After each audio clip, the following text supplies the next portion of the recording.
Hello అందరికీ!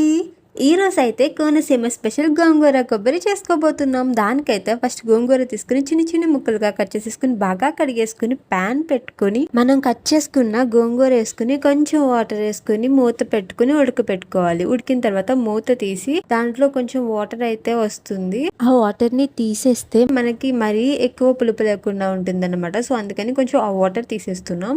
ఇప్పుడైతే ఉడికిపోయిన గోంగూరలో కొంచెం పచ్చిమిర్చి, కొబ్బరి, ఉప్పు, కారం, పసుపు వేసుకుని బాగా కలిపేసుకుని కొంచెం వాటర్ వేసుకుని ఉడకపెట్టేసుకోవాలన్నమాట. ఉడికిపోయిన తర్వాత పప్పు గుత్తుతో స్మాష్ చేసుకోవాలి. ఫస్ట్ మనం కట్ చేసుకున్నది ఇప్పుడు స్మాష్ చేసుకున్న దానికి రీజన్ ఏంటి అంటే ఆకులుగా లేకుండా ఉంటుందని. తర్వాత ప్యాన్ తీసుకుని ఆయిల్ వేసుకుని మినపప్పు, శనగపప్పు, ఆవాలు, జీలకర్ర, ఎండుమిర్చి, కొంచెం ఇంగువ, కరివేపాకు, వెల్లుల్లి వేసుకుని తాలింపు వేసుకోవాలి. అంతే రెడీ అయిపోయింది మన కోనసీమ స్పెషల్